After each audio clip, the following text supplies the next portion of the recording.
श्रीकृष्णचरणकमलेभ्यो नमः।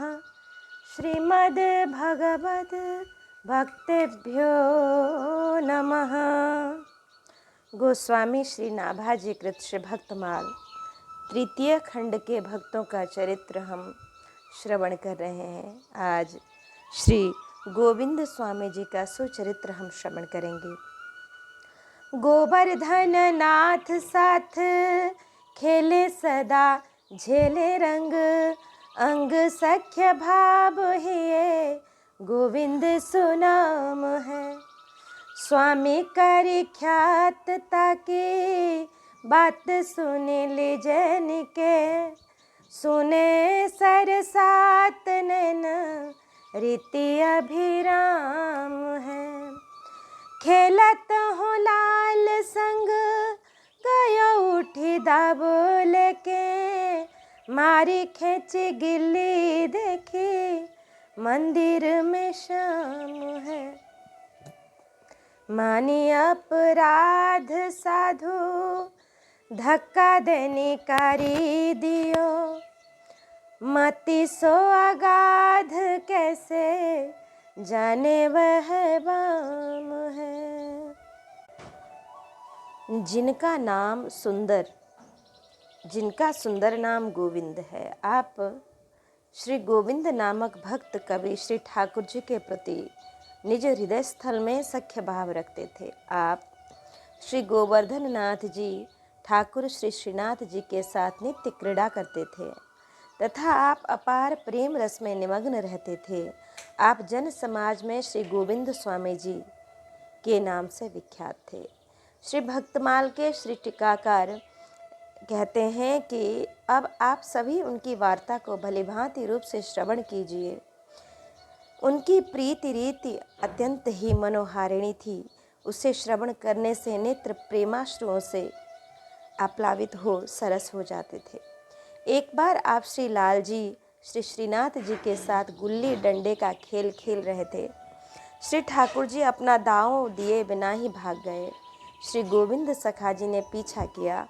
श्री श्याम सुंदर श्री श्रीनाथ जी को मंदिर में विराजमान देखकर आपने क्रुद्ध होकर श्री ठाकुर जी को गुल्ली मारी। पुजारी जी ने श्री गोविंद सखा को देख लिया तो पुजारी जी ने आपका अपराध मानकर आपको धक्का देकर मंदिर से बाहर निकाल दिया। अतः वे प्रेम विमुख पुजारी जी श्री गोविंद सखा जी की उस अगाध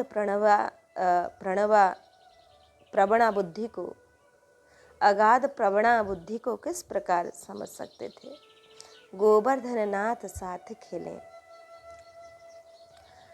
अवतार काल में श्री कृष्ण जी की क्रीड़ा की साधना पूर्ण नहीं हुई, क्योंकि आपने कुल 11 वर्ष पर्यंत ही तो बाल लीला की थी। फिर तो आपने मथुरा प्रस्थान किया। प्रसंगवश यहाँ पर एक प्रश्न का समाधान कर दूं कि भगवान ने 11 वर्ष पर्यंत ही बाल लीला क्यों की। इसका समाधान करते हुए सज्जन जन यह कथा कहते हैं कि एक बार अत्यंत ही भीषण अकाल पड़ा। प्रजा की भूख से प्राणांत होने की स्थिति उत्पन्न हो गई। तब एक धनवान सेठ ने अपने यहाँ पर कुछ निर्माण कार्य प्रारंभ कर दिया, जिसमें कि सेठ जी के यहाँ पर 1 घंटा का कार्य करने पर 1 छटाक आटा देते थे। इस प्रकार से कुछ लोगों को प्राण रक्षा का संबल मिल गया। उन्हीं दिनों एक ब्राह्मण के गृह पर एक ऋषि जी आए हुए थे। ब्राह्मण देव के गृह पर एक अन्न का दाना भी नहीं था, जिसके द्वारा वह ऋषि जी का अतिथि सत्कार करते। परंतु शास्त्र की आज्ञा है कि अतिथि सत्कार अवश्य में वही करना चाहिए। जिसके गृह से अतिथि भूखा वापस चला जाता है, वह उस गृह के समस्त पुण्य को ले जाता है और अपने समस्त पापों को दे जाता है। अतः ब्राह्मण ने पास पड़ोसियों से कुछ मांगकर ऋषि जी के जलपान का प्रबंध किया और सुखपूर्वक उन्हें गृह पर ही ठहराकर स्वयं सेठ जी के यहाँ पर कार्य करने चले गए। 11 घंटा कार्य किया तो उन्हें 11 छटाक आटा मिला, तो उस आटे को लाकर ऋषि जी के सन्मुख रख दिया। ऋषि जी भी भूखे थे, अतः सभी आटे को बनाकर स्वयं ही पा गए। फिर प्रसन्न होकर ऋषि ने ब्राह्मण देव से वरदान मांगने को कहा।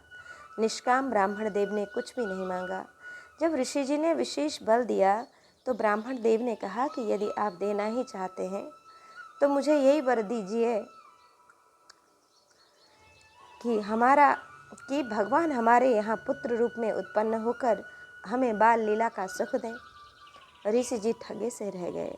ऋषि जी ने समझा था कि निर्धन ब्राह्मण है, स्वयं भूखे रहकर उन्होंने मुझे भोजन कराया है तो कुछ न कुछ धन संपत्ति ही मांगेंगे, परंतु यह तो भगवान को ही मांग बैठे। अरे मैं तो ठगा गया, परंतु अब तो ब्राह्मण देव जी को इनका मनवांछित वरदान देना ही पड़ा। अतः ऋषि जी बोले कि तुमने 11 घंटे कार्य करके 11 छटाक आटा लाकर मुझको खिलाया है, तो इसके प्रतिशोध में भगवान तुम्हारे यहाँ प्रकट होकर 11 वर्ष तक बाल लीला करेंगे। वही ब्राह्मण दंपति कालांतर में श्री नंद यशोदा हुए और भगवान श्री कृष्ण ने 11 वर्ष तक ही इनके यहाँ पर बाल लीला की। लेकिन इतने समय मात्र बाल लीला से न तो भगवान श्री कृष्ण जी को ही संतोष हुआ, न संग के सखाओं को ही।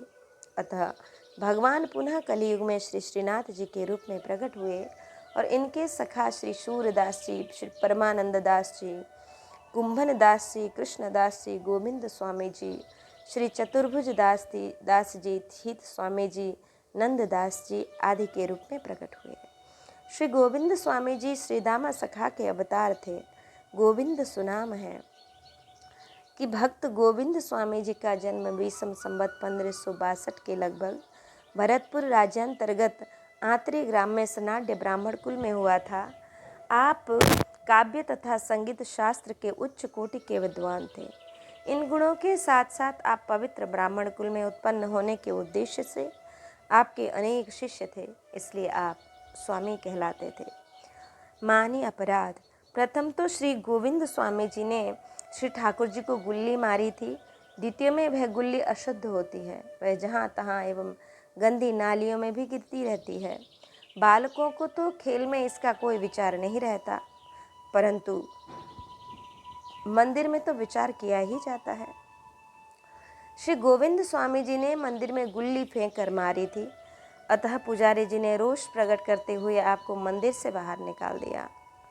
कैसे जाने भयबाम है। इसके दो अर्थ होंगे। प्रथम अर्थ तो भावार्थ में ही दिया गया है कि द्वितीय अर्थ यह होगा कि सख्य रसबाम अर्थात बड़ा टेढ़ा है। इसको श्री पुजारी जी कैसे समझ सकते थे। इस पर एक दृष्टांत है कि एक ग्वारिया का, इनका श्री कृष्ण जी के प्रति सख्य भाव था। अतः यह नंद ग्राम में रहते थे, गृह के निर्धन थे, सगाई की बात चल रही थी। कन्या पक्ष वाले इन्हें देखने के लिए आने वाले थे। जिस दिन उनको आना था तो उस दिन ही ग्वारिया जी ने श्री ठाकुर जी की पोशाक स्वयं पहन ली और अपनी मैली कुचैली पोशाक श्री ठाकुर जी को पहना दी। वर देखने वाले इनको पसंद कर विवाह करके चले गए। उधर श्री ठाकुर जी की पोशाक का शोरगुल हो रहा था तो किसी ने बता दिया कि मैंने अमुक ग्वारिया को पोशाक पहनते हुए देखा है। जब लोगों ने आकर पूछा, ग्वारिया जी से पूछा, तो उन्होंने कहा कि मैं क्या करता, मेरी सगाई मारी जा रही थी, अतः मैंने इसलिए ही श्री ठाकुर जी की पोशाक पहन ली थी। श्री ठाकुर जी की कौन सी सगाई मारी जा रही है। यह सख्य रस का बांकापन। सख्य रस के संबंध में देखिए पूर्वार्ध में पृष्ठ 26 पर। सखा इस प्रकार के होते हैं। बैठो कुंड तीर जाए, निक सही गो आए बन, दिए हैं लगाए तको फल भुगताइए। लाल ही सोच पर्यो, कैसे भर्यो जात वह, अर्यो मंग माझ भोग, धर्यो पे न खाइए। कहीं श्री गुसाई जुसो, मोको ये न भायो कछु, चाहो जो खबावो तो पे, बाको जमनाइए। बाको हु तो दाव मोसो, बाकोहु तो दाब मोपे सो तो भाव जान्यो नहीं, कहो मोसो बाते सो कुमारे बेगी लाइए।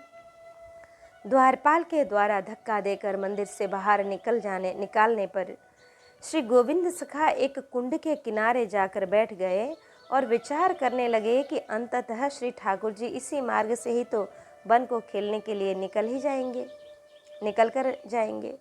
इन्होंने लंगबार लगा दिया, जिसने हमें धक्का देकर बाहर निकलवाया है, अब मैं इसका फल उसे अवश्य चखाऊंगा। अब तो श्री ठाकुर श्री लाल जी के हृदय में अति सोच हो गया कि मेरा बिना खेले के दिन कैसे व्यतीत होगा। मुझे तो खेल के बिना रहा नहीं जाएगा और यह मेरे जाने वाले मार्ग में डटा बैठा है। अब कैसे संतुष्ट किया जाए, कैसे इनका दाब चुकाया जाए। इसी समय ही श्री विट्ठलनाथ गोसाई जी ने श्री ठाकुर जी के सन्मुख भोग रखा, परंतु श्री ठाकुर जी ने भोग नहीं आरोगा। गोसाई जी ने पूछा कि जय जय, आप भोग क्यों नहीं आरोग रहे हैं? तो श्री ठाकुर जी ने श्री गोसाई जी से कहा कि मुझको ये कोई पदार्थ रुचिकर नहीं लग रहे हैं। यदि आप मुझको भोग लगाना चाहें तो प्रथम में मेरे गोविंद सखा को प्रसन्न कीजिए। उसका मुझ पर दाब था, परंतु मैं अपना दाब बिना चुकाए ही मंदिर में भाग आया था, इसलिए ही मुझको उसने मंदिर में आकर गुल्ली मारी थी। इसी भाव को तो श्री पुजारी जी ने समझा नहीं और उल्टे ही उन्होंने मेरे श्री गोविंद सखा का अपराध मानकर उसको मंदिर से द्वारपाल द्वारा धक्का देकर बाहर निकलवा दिया। अब वह तालाब के किनारे बैठा है, मुझको तमाम उल्टी सीधी बातें बड़बड़ा कर सुना रहा है। अतः आप श्री गोसाई जी उन विप्र कुमार श्री गोविंद सखा जी को शीघ्रातिशीघ्र संतुष्ट करके मेरे पास ले आइए, तब ही मैं भोग लगाऊंगा। बन बन खेले बिना बनत न मुकुनिकु, भनत जुगारियन गनत लगावे गो। सुधि बुद्धि मेरी गई भाई बड़ी चिंता मोही, ल्याइए जो ढूंढी कहूँ चैन ढिंग आवे गो। भोग जे लगाए मैं तो तनक न पाए रिस, बाकी जब जाए तब मोहि कछु भावे गो। चले उठी धाय नीठ के मनाए लाए, मंदिर में खाए मिली कहीं घरे लावे गो। श्री ठाकुर जी ने कहा कि मुझे वन वनांतर में खेले बिना तनिक भी अच्छा नहीं लगता है और वह गोविंद सखा मार्ग में ही प्रतिशोध के लिए बैठा हुआ है। वह मुझको अगणित गालियां दे रहा है। यदि मैं मंदिर से बाहर जाऊंगा तो वह बहुत मार लगाएगा। मेरे तो होश हवास ही उड़ गए हैं।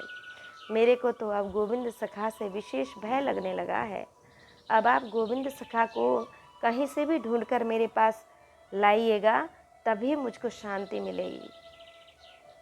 आपने जो भी भोग रखे हैं उसमें से मैंने किंचित मात्र भी नहीं पाया है। जब गोविंद सखा का क्रोध शांत होगा तभी मुझको कुछ अच्छा लगेगा। तब गोसाई जी गोविंद सखा को संतुष्ट करने चले तो वह इन्हें अपनी ओर आता हुआ देखकर उठकर भाग गए। श्री विट्ठलनाथ गोसाई जी विशेष प्रयत्न करके गोविंद सखा को मंदिर में लिवा लाए और इनसे बोले कि तुम्हारे सखा श्री ठाकुर जी ने कहा है कि हम दोनों एक साथ ही बैठकर प्रेम पूर्वक भोजन करेंगे और परस्पर गले से लगकर मिलेंगे, बन बन खेले बिन। कि श्री विट्ठलनाथ गोसाई जी ने श्री ठाकुर जी से कहा कि तुम्हें वन वन जाने की आवश्यकता है, तुम मंदिर के आंगन में ही खेल लिया करो, यही उचित रहेगा। यहाँ ही उचित रहेगा, तुम गोविंद सखा का साथ स्थायी रूप से त्याग दो। तब श्री ठाकुर जी ने श्री विट्ठलनाथ गोसाई जी से कहा कि मुझको मंदिर में जगमोहन में खेलना प्रियकर नहीं लगता है, और गोविंद सखा ने मेरा बाहर खेलने का मार्ग भी बंद कर रखा है। बनत जुगारी कि पोतले लायो भाजी गवार, खोले किवार धस्यो घर भीतर, सीखे दिए लंगवार, कहूँ तो निकसे गो बाहर कि कबहूँ तो निकसे गो बाहर, ऐसी दऊँ मार, गोविंद प्रभु सो बैर अब करके सुखी न सोवे यार।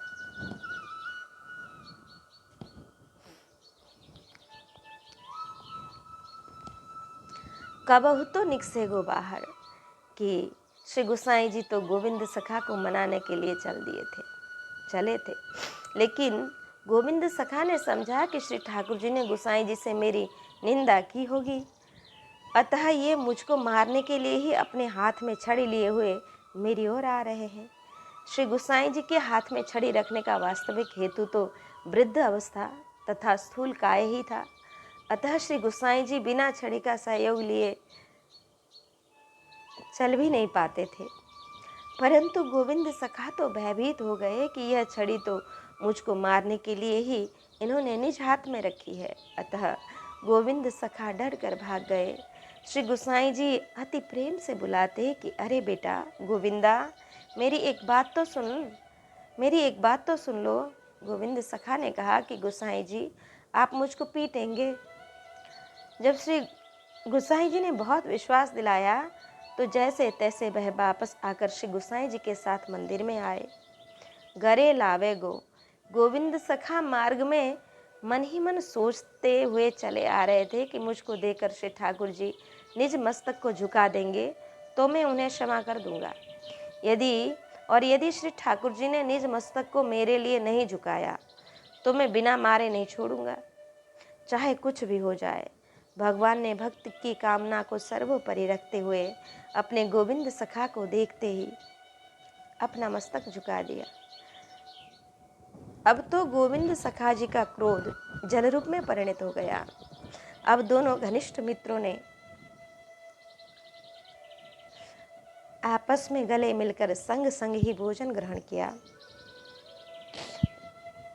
गए हैं बहिर्भूमि तहाँ कृष्ण आए झूमी, करी बड़ी धूमक बोड़िन सुमारी के, इनहु निहारी उठी मार दई बाही सोजू, कौतुक अपार सख्य भाव रस सार के, माता मग चाहे बड़ी बेर भई आया आई तहाँ, कहा बार लाई ओट पाई उर धारी के, आयो यो विचार अनु सार सदाचार कियो, लियो प्रेम गाढ़ कभू करत संभारी के। एक दिन गोविंद सखा शौच के लिए बाहर जंगल में गए हुए थे। प्रेम में झूमते हुए श्री कृष्ण जी भी वहाँ पर आ गए। श्री कृष्ण जी ने वहाँ पर अपना ऊधम प्रारंभ कर दिया और गोविंद सखा के ऊपर मंदार के फलों को फेंकने लगे। गोविंद सखा ने जब श्री कृष्ण को देखा तो उठकर उन्हीं फलों से उनको मारने लगे। इस प्रकार से श्री कृष्ण एवं गोविंद सखा के मध्य अपार कौतुक हुए। श्री भक्तमाल के टीकाकार श्री प्रियादास जी कहते हैं, अरे भाई, सख्य भाव भक्ति रस का सार जो है। उधर गोविंद सखा की माता इनकी प्रतीक्षा कर रही थी। जब विशेष देरी हो गई और ये घर पर नहीं आए तो इनकी माता भी वहाँ पर आ गई। गोविंद सखा की माता को देखकर श्री श्रीनाथ जी ने निज हृदय में विचारा कि अब उधम करना उचित नहीं है, अतः गोविंद सखा की ओट में छिप गए और इसी बहाने से गोविंद सखा की मार से श्री ठाकुर जी बच गए। गोविंद सखा को देखकर इनकी माता ने कहा कि अरे ओट पाई उपद्रवी, तूने इतनी देर कहाँ लगाई। गोविंद सखा बिन कुछ बोले ही अपनी मैया के संग चल दिए। इन्हें फिर थोड़ी देर बाद स्मरण हुआ कि मैं तो शौच करने बैठा हुआ था। परंतु मैंने शुद्धि तो की नहीं। तुरंत ही इन्होंने नियमानुसार शरीर की शुद्धि रूप सदाचार किया। श्री प्रियादास जी कहते हैं कि गोविंद सखा का श्री ठाकुर जी में प्रगाढ़ प्रेम था, अतः श्री ठाकुर जी के साथ खेलते समय ये प्रायः लौकिक सदाचार करना ही भूल जाया करते थे, फिर कभी स्मरण हुआ आया तो कर लेते थे। आवत हूँ भोग महा सुंदर सुमंदिर को, रहो मग बैठी कही आगे मोहि दीजिए। भयो कोप भारी थार डारी जा पुकारी करी, भरी ना नीति जात सेवा यह लीजिए। बोली के सुनाई हो कहाँ मन भाई तब, बोली के बताई अजू बात कान दीजिए कीजिए। पहले जो खाए बन माझ उठी जाए पाछे, पाँव कहाँ धाए सुनी मती रस भीजिए। एक दिन मंदिर में श्री ठाकुर जी के लिए परम प्रिय अमन्या भोग आ रहा था। गोविंद सखा मार्ग में ही बैठे हुए थे। रसोइया से बोले कि प्रथम में मुझको ही अमन्या भोग लगा कर दे दो, फिर मंदिर में ले जाना। इतना सुनते ही रसोइया विशेष क्रोधित हुआ, तो उसने भोग का थाल ही पृथ्वी पर पटक दिया और श्री विट्ठलनाथ गोसाई जी से जाकर कहा कि अब हमसे गोविंद सखा की अनीति सहन नहीं की जाती है, अतः आप अपनी यह रसोई की सेवा संभाल लें, अब मुझसे नहीं होगा, किसी अन्य से करा लीजिएगा। तब श्री गोसाई जी ने गोविंद सखा को बुलाकर रसोई की बात सुनाई और कहा कि तेरे मन में क्या आई है जो श्री ठाकुर जी से प्रथम ही अपने लिए भोग मांग रहा है। तब गोविंद सखा ने कहा कि अजी गोसाई जी, मैं इसका रहस्य बताता हूँ, मेरी बात आप ध्यानपूर्वक सुनिए। यह आपके श्री ठाकुर जी प्रथम में ही खाकर वन को चले जाते हैं और मैं भोजन करके बाद में वन को जाता हूँ तो मुझको ये मिलते ही नहीं हैं। मैं इन्हें ढूंढ ढूंढ कर पराजित हो जाता हूँ। इस प्रकार से गोविंद सखा की वार्ता श्रवण करते ही श्री विट्ठलनाथ गोसाई जी की मति प्रेम में निमग्न हो गई। तभी से ही श्री विट्ठलनाथ गोसाई जी ने ऐसी व्यवस्था कर दी कि मंदिर में थाल जाते ही अमन्या का एक थाल गोविंद सखा को दे दिया जाता था, जिससे कि साथ साथ वन को जाकर दोनों ही खेल सके। विशेष कि नित्य लीला परिकर होने के कारण श्री गोविंद स्वामी जी को भक्ति का संस्कार जन्मजात ही था तथा आप में कवित्व शक्ति भी स्वतः सिद्ध थी, अतः आप बाल्यकाल से ही कविता करने लगे थे। आपके पदों को कंठस्थ करके प्रचुर गायक जहाँ तहाँ विशेष सम्मान प्राप्त करते थे। जब कोई कोई वैष्णव आपकी पद रचना का श्री विट्ठलनाथ गोसाई जी के सन्मुख गायन करते तो श्री गोसाई जी अति प्रसन्न होते और उन्हें श्री ठाकुर जी का भोग प्रसाद भी प्रदान करते। ये वैष्णव जन श्री गोविंद स्वामी जी के निकट आकर प्रसन्नता का शुभ समाचार सुनाते।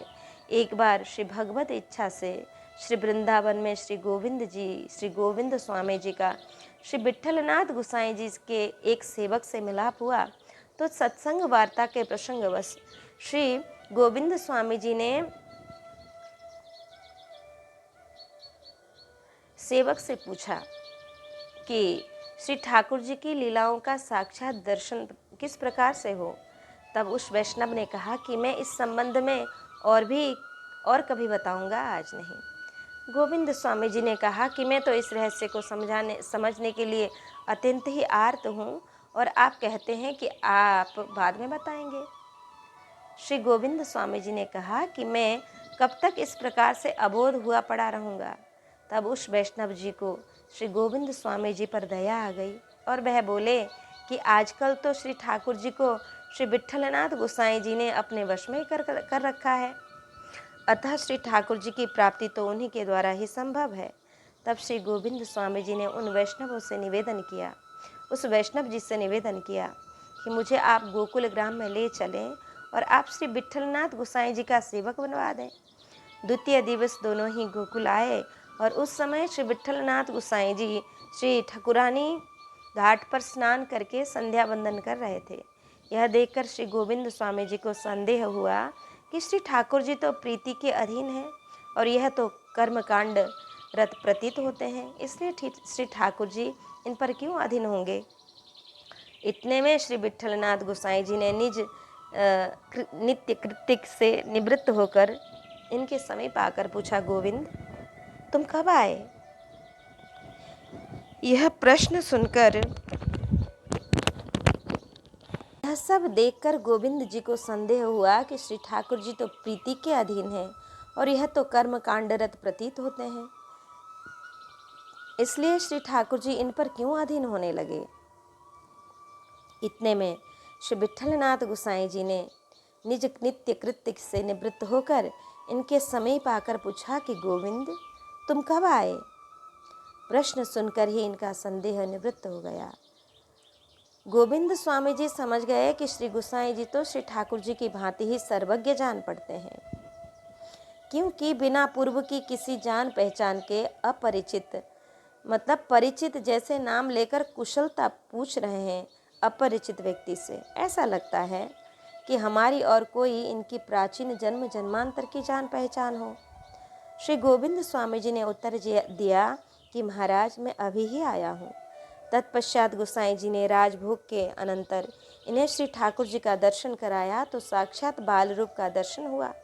अब तो श्री गोविंद स्वामी जी से नहीं रहा गया और इन्होंने श्री गोसाई जी से प्रेम युक्त उपालंब देते हुए कहा कि महाराज आपने प्रथम तो मुझे अपना कर्मकांडी रूप दिखाया और अब देखता हूँ तो आपके यहाँ पर साक्षात श्री प्रभु जी ही विराजमान हैं।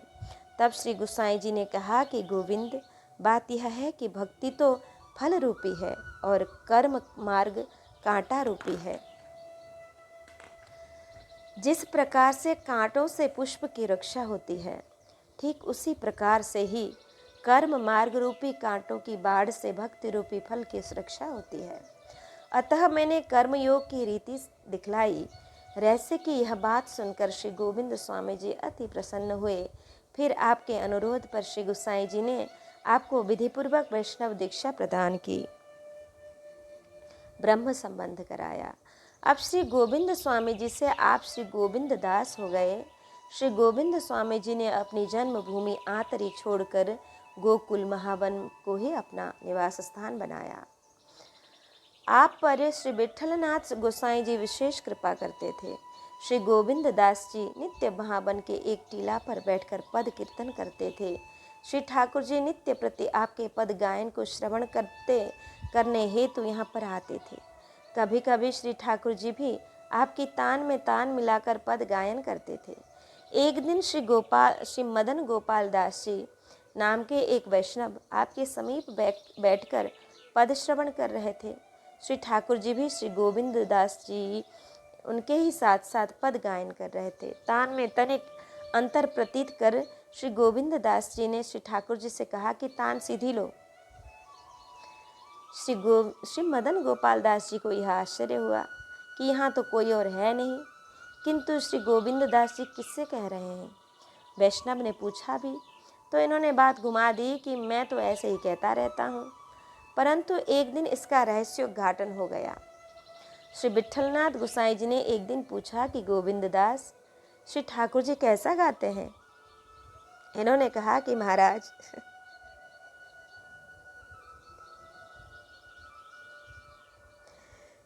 श्री ठाकुर जी जैसा गायन करते हैं वैसा तो गायन करते ही हैं, किंतु श्री स्वामी जी तो श्री ठाकुर जी से भी अति प्रिय गाती हैं। किंतु श्री स्वामिनी जी तो श्री ठाकुर जी से भी अति प्रिय गाती हैं। श्री विट्ठलनाथ गोसाई जी श्री गोविंद दास जी पर श्री युगल की कृपा विचार कर मुस्कुरा गए। एक दिन गोविंद दास जी की जन्मभूमि आतरी ग्राम से कुछ लोग आपसे मिलने के लिए आए। आप श्री यशोदा घाट पर बैठे हुए भजन कर रहे थे। आपके ग्राम के लोगों ने आपको पहचाना नहीं और आपसे ही पूछने लगे कि गोविंद स्वामी जी कहाँ पर रहते हैं। स्वयं गोविंद स्वामी जी ने कहा कि उसकी मृत्यु हुई तो बहुत दिन हो गए।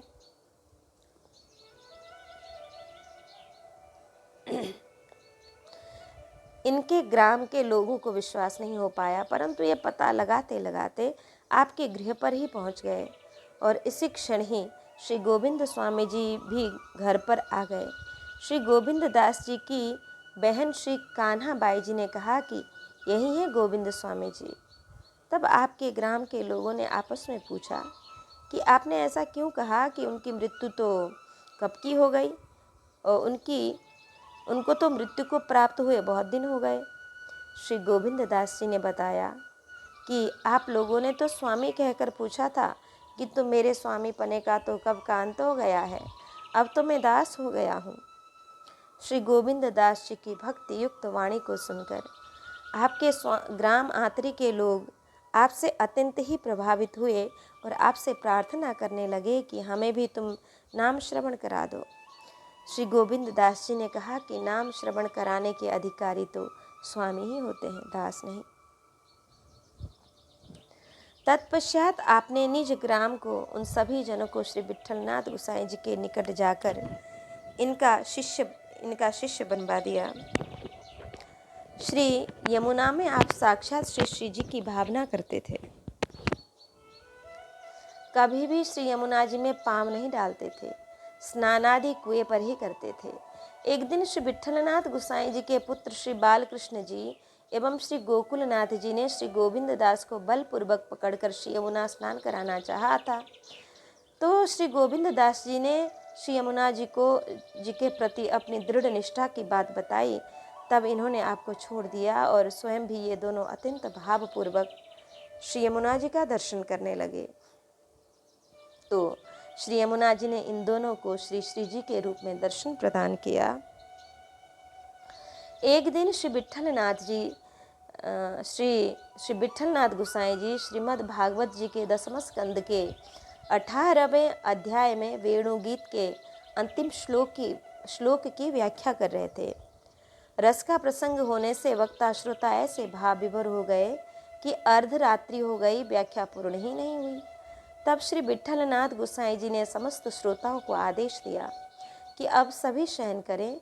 तत्पश्चात स्वयं श्री गोसाई जी भी शयन करने चले गए। गोविंद दास जी भी अपने गृह को चले जा रहे थे। मार्ग में बैठकर श्री बालकृष्ण जी, गोकुलनाथ जी एवं अन्य भी प्रचुर वैष्णव जन मिले। श्री गोकुलनाथ जी ने गोविंद दास जी से पूछा कि आज आपको निज गृह जाने में इतना अधिक विलंब कैसे हो गया। श्री गोविंद दास जी ने कहा कि महाराज, श्री विट्ठलनाथ गोसाई जी के श्रीमुख से कथामृत का पान करने में कुछ विलंब हो गया। श्री गोकुलनाथ जी ने पूछा कि व्याख्या किस प्रकार की थी। श्री गोविंद दास जी ने गदगद स्वर होकर कहा कि महाराज, अपनी बात आप स्वयं कहें तो उसकी क्या तुलना, अपनी बात आप स्वयं कहें तो उसकी क्या तुलना। अर्थात श्री गोसाई जी तो साक्षात श्री कृष्ण जी ही हैं। वे तो स्वयं ही अपनी लीला का स्वयं ही वर्णन करते हैं। भला वैसा वर्णन कोई अन्य जन कर ही कैसे सकता है। अब तो श्री गोकुलनाथ जी ने सभी के समक्ष कहा कि श्री गोविंद दास जी ने विट्ठलनाथ गोसाई जी के स्वरूप को भलीभांति रूप से समझा है। तत्पश्चात श्री गोविंद दास जी सभी जन को प्रणाम करके निज गृह को चले गए। कवित्त में 410 में श्री प्रिया दास जी ने लिखा है कि गोवर्धन नाथ साथ खेलें सदा, वह कथन यथार्थ में सत्य ही है। श्री श्रीनाथ जी श्री गोविंद दास जी के साथ नित्य वन में जाकर क्रीड़ा करते थे। एक दिन दोनों ही अप्सरा कुंड पर खेल रहे थे। खेल समाप्त होने पर श्री गोविंद दास जी जब श्री गिरिराज पर आए तो देखा कि यहाँ तो राजभोग की आरती हो चुकी है। तब श्री गोविंद दास जी ने कहा कि श्री ठाकुर जी तो मेरे साथ अप्सरा कुंड पर खेल रहे थे, अभी अभी ही मंदिर में मेरे साथ आए हैं, फिर भोग किसको लगा, किसी ने आरोगा। तब श्री विट्ठलनाथ गोसाई जी ने पुनः रसोई बनाई, भोग लगाया और आरती की। एक बार श्री गोपाल दास जी भीतरिया जी ने भी श्री श्रीनाथ जी एवं श्री गोविंद दास जी को पूछरी की ओर से आते हुए देखा था। श्री गोपाल दास जी भीतरिया ने श्री विट्ठलनाथ गोसाई जी से कहा, तो श्री विट्ठलनाथ गोसाई जी ने भी इनके कथन का समर्थन ही किया।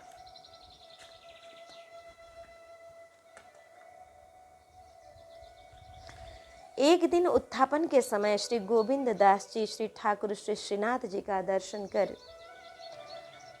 कर रहे थे। इन्होंने देखा कि श्री ठाकुर जी की पाग की पेची ढीली पड़ी हुई है। तो श्री ठाकुर जी से पूछा कि जय जय, आपकी पाग की पेंच कैसे खुल गई है? कृपया आप अपनी पाग को संभाल लीजिए। श्री ठाकुर जी ने कहा कि गोविंद दास, तुम पाग बहुत अच्छी प्रकार से बांधते हो, आज तुम ही मेरी पाग को संभाल दो। तब श्री गोविंद दास जी ने मंदिर में जाकर श्री ठाकुर जी की पाग बांधी। भीतरिया जी ने श्री गोसाई जी से अप्रसन्नता प्रकट की कि गोविंद दास ने मंदिर में प्रविष्ट होकर श्री ठाकुर जी का स्पर्श किया है एवं श्री ठाकुर जी को स्पर्श करके पाग बांधी है। श्री गोसाई जी ने कहा कि गोविंद दास के स्पर्श करने से श्री ठाकुर श्री श्रीनाथ जी छू नहीं जाते हैं, वे तो नित्य श्री गोविंद दास के साथ ही खेलते रहते हैं। एक दिन श्री गोसाई जी श्री ठाकुर श्री श्रीनाथ जी का श्रृंगार कर रहे थे और श्री गोविंद दास जगमोहन में कीर्तन कर रहे थे। श्री श्रीनाथ जी श्री गोसाई जी से दृष्टि बचा कर गोविंद दास को कांकरी मार रहे थे। जब 8 कंकड़ मार चुके तो श्री गोविंद दास जी ने भी एक कांकरी श्री ठाकुर श्री श्रीनाथ जी को मारी।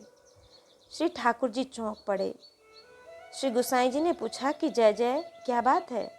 श्री ठाकुर श्री श्रीनाथ जी ने कहा कि गोविंद ने मेरे कांकरी मारी है।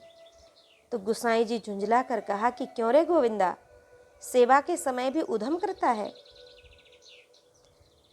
तब श्री गोविंद दास जी ने भी रोष प्रकट करते हुए कहा कि श्री गोसाई जी, आपको अपने श्री ठाकुर जी का दोष दिखलाई नहीं देता है। आपको मुझको ही रोषयुक्त नेत्रों से देख रहे हैं। कहावत सत्य ही है, अपनों पूत सपूत दूसरे को मूली गाजर। श्री गोविंद दास जी ने श्री विट्ठलनाथ गोसाई जी से कहा कि आप भी अपने पूत को सपूत मानते हैं एवं दूसरे के पूत को मूली गाजर समझते हो। देखो हमारी ओर। जब आपके श्री ठाकुर जी ने 8 कांकरी मुझे मारी, तब तो आपको अल्प भी रोष नहीं हुआ, और जब मैंने एक कांकरी मार दी तो आपने अपने नेत्र लाल पीले कर लिए हैं। इस प्रकार से श्री गोविंद दास जी की वात्सल्यमयी वार्ता, इसको श्रवण कर विट्ठलनाथ गोसाई जी हास्य युक्त हो गए। एक बार श्री गोविंद दास जी की सुपुत्री आपसे मिलने के लिए आंतरी ग्राम से आई। कुछ दिन आपके निकट ही रही, परंतु आपने निज पुत्री से कुशल मंगल तक नहीं पूछा। आपकी बहन कान्हा बाई ने भी कहा कि बेटी को आए इतने दिन हो गए, परंतु तुमने पुत्री से कुछ बात भी नहीं पूछी। श्री गोविंद दास ने कहा कि बहन कन्हैया मन को एक ही है, चाहे इसको श्री ठाकुर जी में लगा लो, चाहे बेटी में लगा लो। मैंने तो निज मन को श्री ठाकुर जी में भी लगा रखा है, श्री ठाकुर जी में ही लगा रखा है। इस मन को चाहे तो बहन में लगाएं, चाहे तो कन्हैया में। अतः अब मेरे पास बोलने का अवकाश ही कहाँ रहा। ऐसा कहते हैं कि जब इनकी बेटी अपने घर को जाने लगी तो श्री विट्ठलनाथ गोसाई जी की बहु बेटियों ने आपकी पुत्री को कुछ प्रसाद स्वरूप में वस्त्रादि दिए, परंतु जब श्री गोविंद दास जी को इस बात का पता चला तो इन्होंने यह कहकर वापस करा दिए कि श्री गुरु गोविंद को तो कुछ देना ही चाहिए, इनसे कुछ लौकिक वस्तु लेने की अभिलाषा नहीं रखनी चाहिए। एक दिन वसंत ऋतु के समय श्री गोविंद दास जी लीला का चिंतन करते हुए धमार पद का गायन कर रहे थे। धमार पद का गायन कर रहे थे। लीला के प्रसंग में श्री जी अकस्मात ही आकर श्री ठाकुर जी के कपोल में अबीर गुलाल अर्गजा कुमकुम लगाकर भाग गए। तो श्री गोविंद दास जी ने इतना ही पद गायन कर अर्गजा कुमकुम घोरी के प्यारी लीन्हो कर लपटाई, अचका अचका आई करी भाजी गिरिधर गाल लगाई। श्री गोविंद जी ने पद को पूर्ण किए बिना ही पद गायन बंद कर दिया। श्री गोसाई जी ने पूछा कि गोविंद, तुमने पद को पूर्ण गायन किए बिना ही क्यों बंद कर दिया? गोविंद दास जी ने कहा कि गोसाई जी क्या करूं, खेल ही समाप्त हो गया, अब आगे क्या गायन करूं? श्री श्री जी भागी तो उनके संग ही मेरा धमार राग भी भाग गया। इस प्रकार से विनोद वार्ता श्रवण कर श्री गोसाई जी अति प्रसन्न हुए। तब आगे की पद की संपन्नता श्री गोकुलनाथ जी ने की। श्री गोविंद दास जी को पगड़ी बांधने में अत्यंत ही रुचि थी। आप अति सुंदर ढंग से पाग बांधते थे, परंतु आप निर्धन होने के कारण बस आपके निकट पाग बांधने के लिए समुचित वस्त्र का अभाव था, अतः आप अनेक वस्त्र खंड मिलाकर पाग बांधते थे। एक दिन एक ब्रजवासी आपकी पाग देखकर मोहित हो गया और आपके सिर से पाग उतार ली। आपने कहा कि सारे 16 टूक की मेरी पाग है, संभार के रखियो। ब्रजवासी ने तत्काल इन महा अकिंचन को प्रणाम कर पाग वापस कर दी। श्री गोविंद दास जी परम विनोदी भी थे। एक दिन एक व्यक्ति मनमुखी ढंग से विशेष ही बेसुरा गायन कर रहा था। इन्होंने उससे कहा तो उसने कहा कि मैं तो अपने भगवान को रिझा रहा हूँ, मुझको स्वरताल से क्या प्रयोजन। श्री गोविंद दास जी ने कहा कि बाब रे, जब तेरे गायन पर मनुष्य ही नहीं रिझेंगे तो भगवान ही प्रसन्न कैसे होंगे। श्री गोविंद दास जी का तात्पर्य यह था कि जो भी साधन किया जाए वह श्री गुरु उपदिष्ट विधि से ही किया जाए, तभी भगवान प्रसन्न होते हैं। एक दिन श्री श्रीनाथ जी श्याम ढाक पर बैठे हुए मुरली बजा रहे थे। सभी ग्वालवाल नीचे बैठे हुए थे। गोविंद दास जी एक चबूतरे पर बैठकर पद गायन कर रहे थे। इसी समय श्री ठाकुर जी के उत्थापन भोग का समय हुआ। श्री गोसाई जी स्नान करके सेवा निमित्त पधारे। श्री ठाकुर श्री श्रीनाथ जी ढाक से कूद कर तत्काल मंदिर की ओर भागे और जाकर सिंहासन पर विराजमान हो गए। शीघ्रता में श्री ठाकुर जी श्री श्रीनाथ जी का पाग ढाक में उलझकर फट गया। इसका फटा हुआ टुकड़ा ढाक में अटका ही रह गया। उधर जब गोसाई जी ने मंदिर का पट खोला तो उन्हें श्री श्रीनाथ जी का बागा फटा हुआ दिखाई दिया। प्रथम तो उन्होंने श्री ठाकुर जी से प्रेम पूर्वक पूछा कि जय जय, यह नवीन बागा इतना शीघ्र कैसे फट गया? परंतु श्री ठाकुर जी ने भयवश कुछ भी उत्तर नहीं दिया और मुस्कुराकर मस्तक नीचे को झुका लिया। तब श्री गोसाई जी ने अन्य सेवकों से पूछा कि यहाँ कोई आया तो नहीं था? सेवकों ने कहा, महाराज अभी तक तो कोई आया नहीं है। श्री गोसाई जी ने सेवकों द्वारा सुनकर अब आगे कुछ भी नहीं कहा और श्री ठाकुर जी को भोग रखकर अपनी बैठक में चिंतनीय अवस्था में जा बैठे। इतने में ही श्री गोविंद दास जी भी आ गए। इन्होंने श्री विट्ठलनाथ गोसाई जी को कुछ उदासीन अवस्था में देखकर इनसे पूछ ही लिया कि आप आज उदास किस लिए बैठे हैं। प्रथम तो श्री गोसाई जी ने कुछ ऐसा ही है इस प्रकार से बात को घुमा दिया, परंतु गोविंद दास जी के विशेष आग्रह करने पर गोसाई जी ने बताया कि गोविंद, आज न जाने श्री ठाकुर जी ने कौन सी लीला की है जो उनकी बागा ही फट गई है। यह ज्ञात नहीं कि किसी से कुछ अपराध तो नहीं बन गया। तब श्री गोविंद दास जी ने हास्य युक्त होकर कहा कि गोसाई जी, आप अति सज्जन ही हैं। अरे, आप अपने श्री लाल जी श्री ठाकुर जी का स्वभाव तो जानते ही हैं कि वे कितने चपल हैं। चलिए मैं आपको दिखाता हूँ कि श्री ठाकुर जी का बागा कहाँ पर फटा है।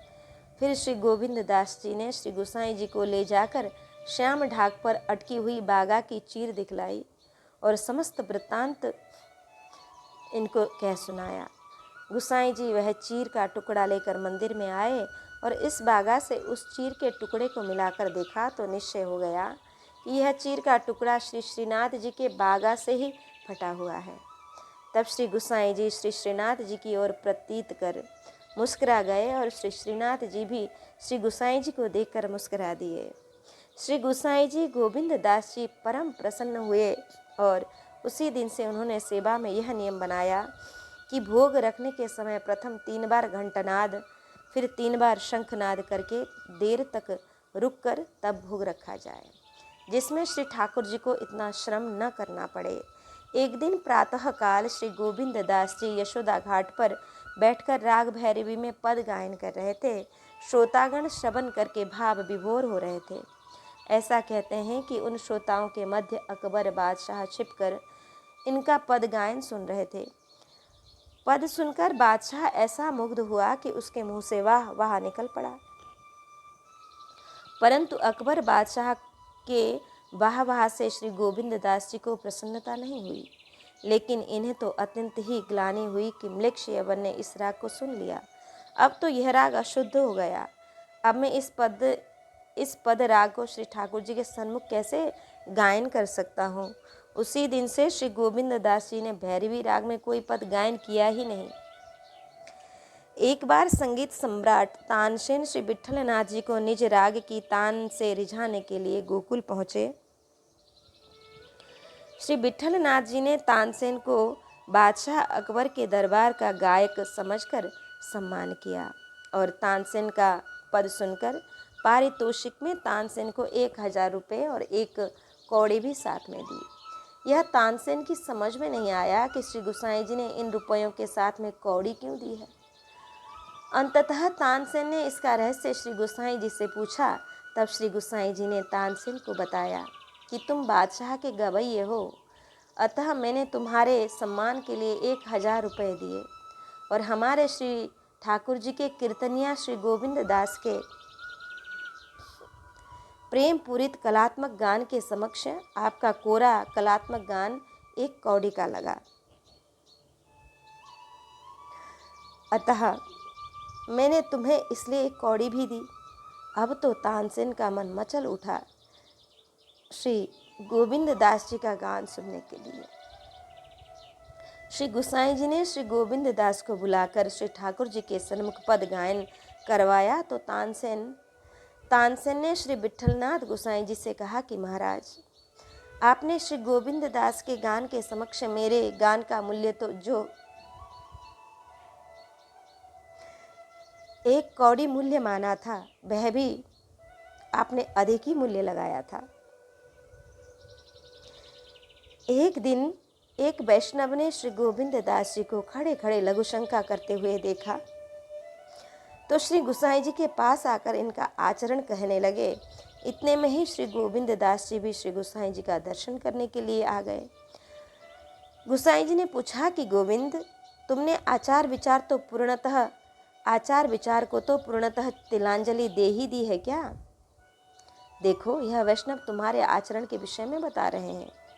श्री गोविंद दास जी ने हाथ जोड़कर कहा कि श्री गोसाई जी, आप तो सर्वांतर्यामी हो, आपसे कुछ भी छिपा नहीं है। फिर भी मैं आपसे कहता हूँ कि क्या घोड़ा कभी बैठकर लघुशंका करता है? अरे, उस समय तो श्री ठाकुर श्री श्रीनाथ जी मुझको घोड़ा बनाकर मेरे कंधे पर सवार होकर वन में क्रीड़ा करने जा रहे थे। मुझको मार्ग में लघुशंका लग गई, तो अब मैं ऐसी स्थिति में क्या बैठकर लघुशंका कर सकता था? इसलिए ही मैंने विशेष खड़े खड़े लघुशंका की थी। इन वैष्णव जी ने मुझको खड़े खड़े लघुशंका करते तो देख लिया, परंतु इन्होंने श्री श्रीनाथ जी को मेरे कंधे पर बैठे हुए नहीं देखा। अतः ये वैष्णव मेरी आचार संहिता के विषय में तो आपसे निंदा करने के लिए चले आए। श्री विट्ठलनाथ गोसाई जी ने श्री गोविंद दास की भगवान श्री श्रीनाथ के प्रति अनन्य निष्ठा भाव प्रतीत कर प्रसन्नता बस मुस्कुरा गए। कान्हा नाम का एक भंगी का बालक था। वह नित्य प्रति श्री श्रीनाथ जी के मंदिर के सामने झाड़ू लगाने आता था। उस बालक की श्री ठाकुर श्री श्रीनाथ जी के चरणों में अनन्य प्रीति थी।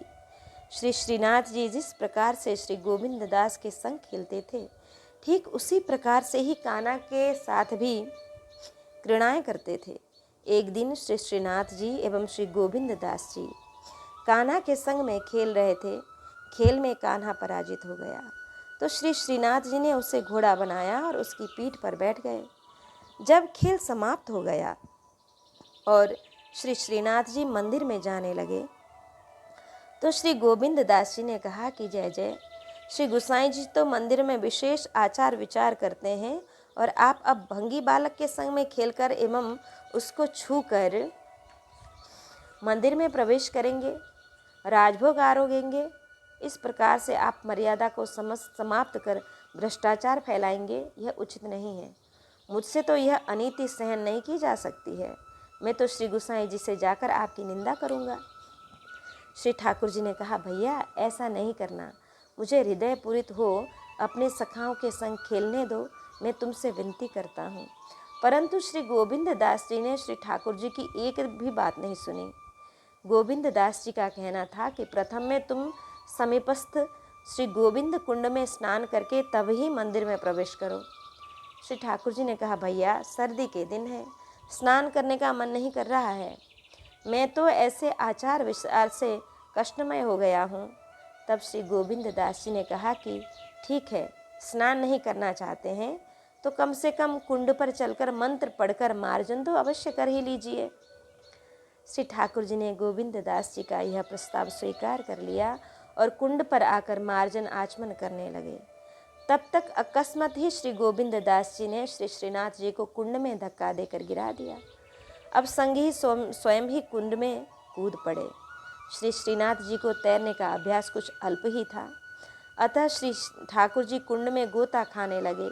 तब श्री गोविंद दास जी ने ही श्री श्रीनाथ जी को हाथ पकड़कर कुंड से बाहर निकाला। तत्पश्चात तालियां बजाते हुए श्री गोविंद दास जी अपने घर को भाग गए और श्री श्रीनाथ जी भीजे वस्त्रों से ही मंदिर में जा विराजे। अब श्री गोसाई जी सेवा में गए और श्री ठाकुर जी को भीगे वस्त्रों से पाया तो पूछा कि जय जय, यह वस्त्र कैसे भीगे हैं? श्री श्रीनाथ जी ने मुख अप्रसन्न होकर कहा कि गोविंद दास ने ही मुझे धक्का देकर कुंड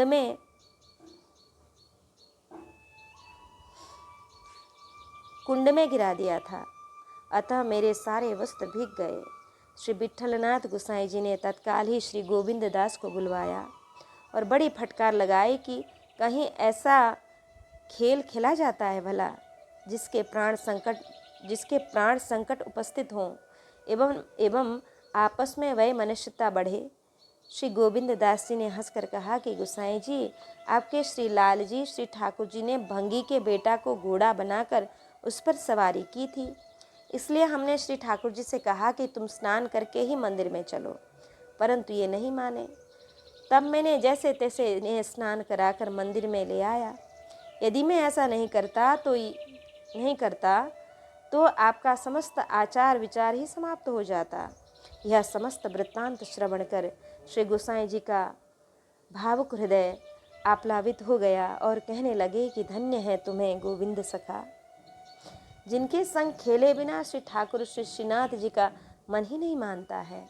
इस प्रकार से श्री गोविंद दास जी के अपार चरित्र हैं। श्री सूरदास जी, परमानंद दास जी, कुंभन दास जी की भांति ही श्री गोविंद दास जी भी नित्य नूतन पद रचना कर तथा गायन द्वारा श्री श्रीनाथ जी की कीर्तन सेवा किया करते थे। आपके पद परम सुललित हैं। प्रियतम प्रीति है ते पै है, जदपि रूप गुणशील सुघरता, इन बातन न रिझे हैं। सतकुल जन्म करम सब लक्षण वेद पुराण पढ़इये, गोविंद प्रभु गुण रूप सुधा बिन रसना कहाँ न चाहिए। आओ मेरे गोविंद गोकुल चंदा, भई बड़ी बार खेलत यमुना तट दिखाए देहु आनंदा। गायन की आवन की बिरिया, दिनमन किरण होती अति मंदा। आए तात मात छतिया लगे गोविंद प्रभु ब्रजजन सुख कंदा। श्री गोविंद स्वामी जी का तिरुभाव श्री विट्ठलनाथ गोसाई जी के साथ ही हुआ। श्री गोसाई जी के तत्काल पश्चात ही आप भी श्री गिरिराज गोवर्धन की कंदराओं में प्रवेश कर गए। इस प्रकार से श्री गोविंद स्वामी जी का अति ही पवित्र चरित्र हमने श्रवण किया। गोविंद दास जी का चरित्र है तो बहुत बड़ा, लेकिन यहाँ पर उनके जो महत्वपूर्ण चरित्र भगवान श्री कृष्ण, भगवान श्री विट्ठलनाथ जी के साथ उनकी क्रीड़ाओं का रहस्य है, उसे ही यहाँ पर प्रस्तुत किया गया है।